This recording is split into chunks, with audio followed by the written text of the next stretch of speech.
Introduction: the struggle of the social being. In the vast expanse of human existence, we often find ourselves surrounded by people, some chosen, some thrust upon us by the inevitable currents of life. At first, we welcome this crowd. We need it, crave it, and seek validation from it. But as the years pass, a curious phenomenon begins to unfold for those of us who have spent time reflecting, understanding, and growing. The wise, those who have tasted the bitterness of life and know the flavor of wisdom, begin to shrink their social circles, a seemingly paradoxical act. Why would we, who once reveled in the warmth of human connection, choose to step away? In a world where social media feeds our every impulse to seek approval, validation, and connection, this act of retreat appears counterintuitive. But those who have cultivated true wisdom, those who have embraced the deepest lessons life has to offer, understand the profound reasoning behind this shift. For centuries, the Stoics have taught us that the path to tranquility and fulfillment is not one of indulgence, but of self-control, discernment, and restraint. A small circle is a choice, and a wise one at that. But let's not rush to conclusions. Let us take this journey slowly, for the lessons we learn here are worth more than any fleeting pleasure we might seek from external validation. Number 1. The weight of superficiality. From the moment we are born, we are thrust into a world full of faces, voices, and expectations. As children, we are molded by society's standards, our worth often tied to the people we know and the status we hold. We form friendships based on convenience, proximity, or the fear of loneliness. As we age, however, we begin to see these relationships for what they truly are, superficial. In his Meditations, Marcus Aurelius, the great Stoic emperor, implores us to be mindful of the time we spend with others. "You are a little soul carrying a corpse, as it were," he writes. In this life, the most valuable resource we possess is time, and yet we often squander it on relationships that add little to our well-being. The wise do not entertain trivialities. They understand that shallow connections only serve to distract us from the deeper purpose of life. This is why, as we grow, we naturally begin to withdraw from people who do not contribute to our spiritual or intellectual growth. In the words of Epictetus, "If you wish to be rich, do not add to your money, but subtract from your desire." The same principle applies to friendships.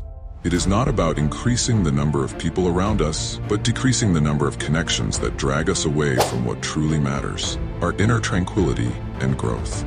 Number 2, the battle with external opinion. The human ego is fragile. It yearns for validation, for approval, for recognition. From an early age, we are conditioned to seek these external affirmations, believing that they will bring us happiness.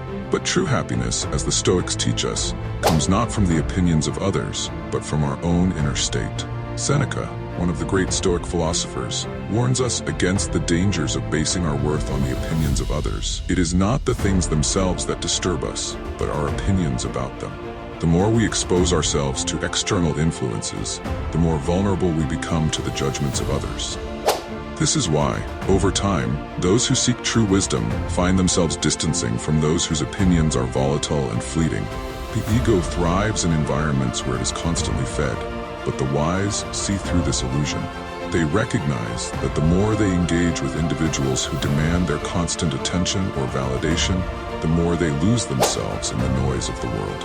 As we begin to see the futility of living for the approval of others, we naturally begin to surround ourselves with fewer but more genuine relationships. Those who understand us, who challenge us, and who help us grow. These are the people we choose to keep close. Number 3, the wisdom of silence and solitude. The Stoics often spoke of the importance of silence. In a world constantly flooded with noise, the wise know that silence is not merely the absence of sound, but a space where true reflection and growth can occur. In solitude, we are confronted with ourselves, our weaknesses, our desires, our fears. It is in this confrontation that we find the strength to overcome destructive emotions and attain true peace. As the philosopher Diogenes famously said, "I am not a citizen of Athens or of Greece, but of the world." In his radical embrace of simplicity and solitude, Diogenes understood that the external world was often a distraction from the internal world. Over time, those who are on the path of wisdom find themselves needing more and more space to cultivate their inner lives. This is not a rejection of humanity, but a commitment to mastering the self. We do not withdraw from others out of disdain, but out of a deep need to center ourselves. In solitude, we find our true purpose, and in silence, we hear the voice of reason. Number 4. The strength to walk alone. As we grow older, we often find that the path to wisdom is a solitary one. The world is full of distractions, parties, gatherings, social events, and conversations that lead nowhere. The wise know that true strength lies not in the company we keep, but in the fortitude to walk our path alone. The Stoic philosopher Zeno of Citium, the founder of Stoicism, teaches us that we must rely on our own reason and judgment, not on the opinions of the masses. Man is not worried by real problems so much as by his imagined anxieties about real problems, he writes. The path of wisdom requires courage, and courage often means standing alone in the face of a world that pressures us to conform. This is why many intelligent and self-aware people begin to shrink their social circles. The more we develop a strong sense of self, the less we need the validation or companionship of others. We no longer fear solitude, for we understand that it is in our solitude that we discover the depths of our character. Number 5. The burden of emotional drainage. Human beings are deeply emotional creatures. Our emotions can be powerful and overwhelming, but they can also be deceptive and misleading. The Stoics teach us that emotions are not inherently bad, but they are often the result of irrational thinking and attachment to things outside of our control. In Letters from a Stoic, Seneca speaks about the need to control our emotional responses. We suffer more often in imagination than in reality.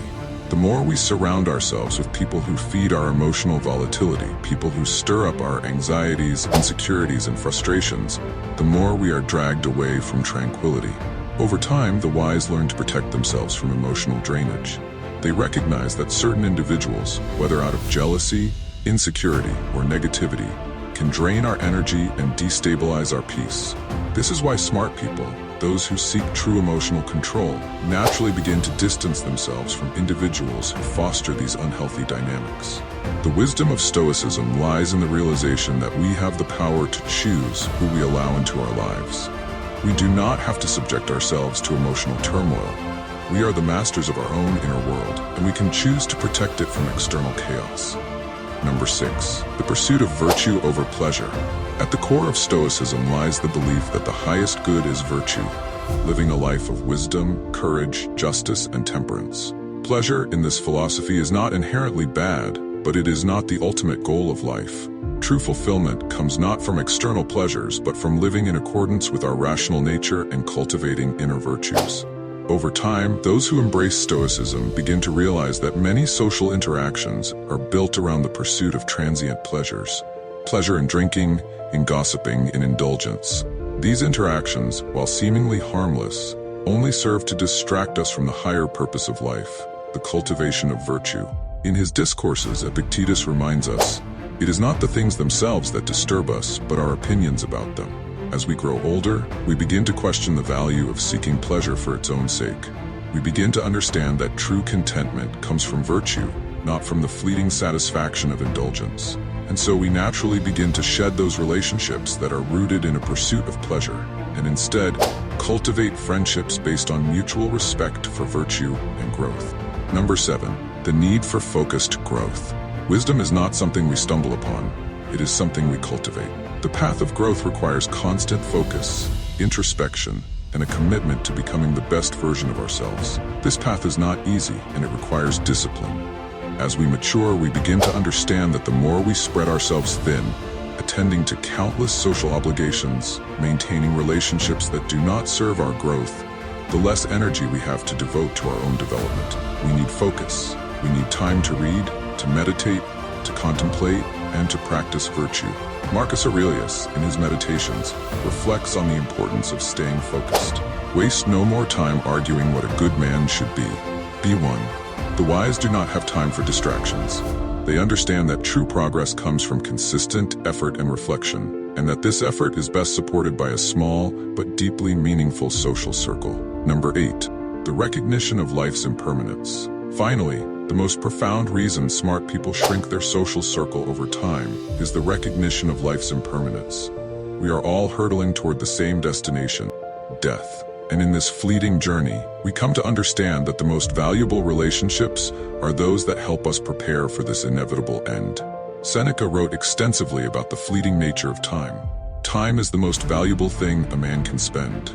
we come to realize that spending time on superficial relationships or on those that do not align with our values is a waste of the precious time we have. As we grow wiser, we seek relationships that nourish our soul and help us prepare for the final chapter of life. The more we accept the transient nature of life, the more we begin to shed what no longer serves us. We focus not on accumulating friends, but on cultivating a few deep, meaningful connections that reflect our highest values. Conclusion, a call to strength. As we reflect on these 8 reasons, we come to understand a deeper truth.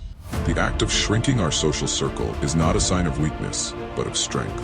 It is the strength to choose wisely, to protect our inner peace, to focus on what truly matters, and to pursue the highest good. This path is not for the faint of heart. It requires self-discipline, emotional resilience, and the courage to walk alone when necessary. But in this journey, we find a deeper, more lasting fulfillment than any external approval or pleasure could ever provide. So let us embrace the path of wisdom. Let us have the courage to shrink our social circle, not out of disdain for others, but out of love for ourselves. Let us walk the path of virtue, and in doing so, we will find the true meaning of life. For in the end, it is not the number of friends we have, but the quality of the friendships we cultivate that defines the richness of our lives.